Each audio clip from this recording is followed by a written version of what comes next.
For 15 years, PlayStation has been home to the ultimate driving experience. One that doesn't require any real driving at all. Fashioned by an army of obsessive Japanese technicians led by a visionary designer of almost lunatic purpose, this series has become the ultimate in virtual racing. Welcome, everyone, to the most realistic driving simulator in the world.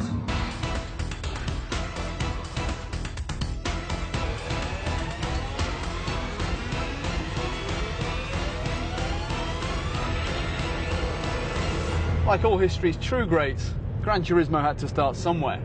And that somewhere was PlayStation 1, May 8, 1998.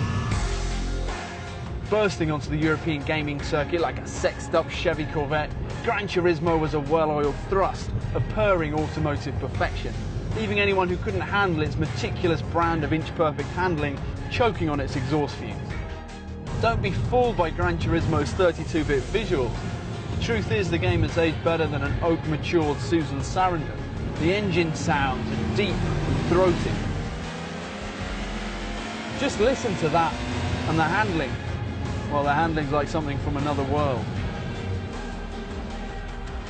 There was simply no stopping Polyphony Digital's genre-smashing behemoth. The game went on to sell 10 million copies worldwide. The reason was simple. It was absolutely stupendous. If you thought that was good, wait till you get a load of this. Gran Turismo 2. The year 2000, a game that conquered the new millennium like a 32-cylinder Caesar by taking everything brilliant about the first game and making it a bit better. Cars, a bit better. Graphics, a bit better. Handling, a bit the same, which is to say it was absolutely brilliant. Back in 2000, the word better had another meaning too. Bigger. Everything was bigger in Gran Turismo. The list of cars was longer than God's to-do list, plus there were more tracks than a Genesis Greatest Hits LP. 13 years later, Gran Turismo 2 is still a thing of beauty. The technical engineering, the ecstasy of pounding the throttle, the fact Kazunori Yamauchi designed it utterly, without compromise. その可能性について考えたことはもちろんあるんです。As a racing simulation, this just can't be bettered. Imagine a game that can defy the impossible and better the unbeatable. You've just met Gran Turismo 3. This masterpiece sprang from Gran Turismo's merciless precision, colliding with the unspeakable power of the new PlayStation 2. PS2.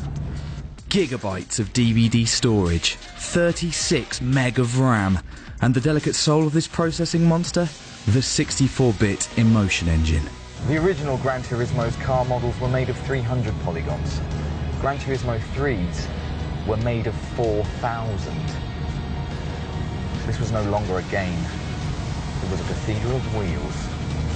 Crafting each super-accurate chassis and weight differential was like building an actual tiny car using pins and a magnifying glass. So GT3 featured 180 vehicles next to GT2's 650. But faced with quality so unerringly immaculate, not a single human being cared. Gran Turismo 3 sold a total of 15 million copies worldwide.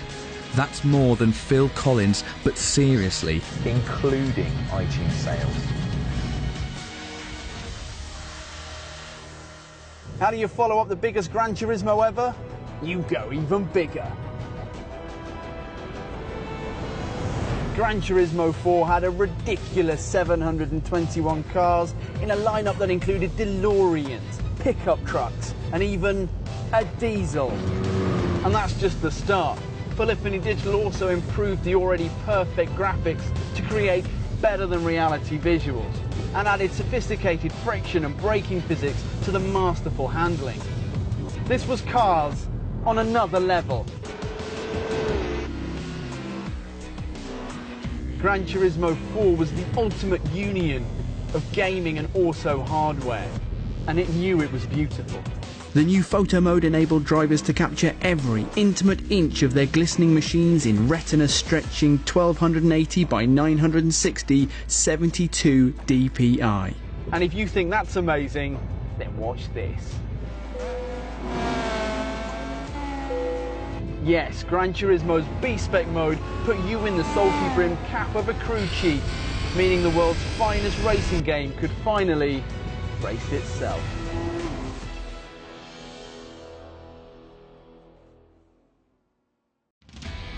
(2010).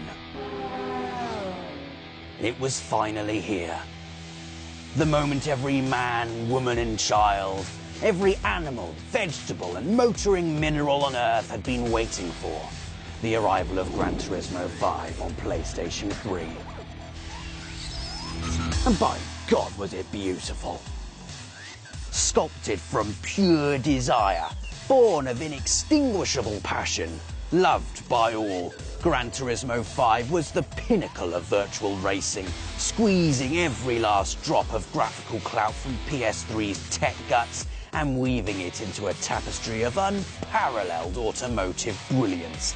Over 1,000 cars, 71 tracks, and just when you thought things couldn't get any better, Polyphony go and install a damaged model. Every swerve, every prang, every bumper shredding collision, given that extra lick of realism. There's just no other word. That is really, really realistic. And that's not to mention the pitch-perfect 16-player online multiplayer that truly separated the Lewis Hamiltons from the Lewis Shamiltons. And if you thought Polyphony put all their focus on making Gran Turismo 5 look prettier than Mila Kunis in a bikini made of roses, then boy are you wrong. Just feel that. Incredible. But the story of Gran Turismo doesn't end there. We're talking about a series that has reinvented racing with each generation of PlayStation hardware, whose story is already much wider than these 5 core titles and also includes prologues, concept car updates, a handheld edition and a motorcycle game so complicated that nobody, and I mean nobody, can actually play it. That is Gran Turismo, and it's about to get a whole lot sexier. And on that bombshell,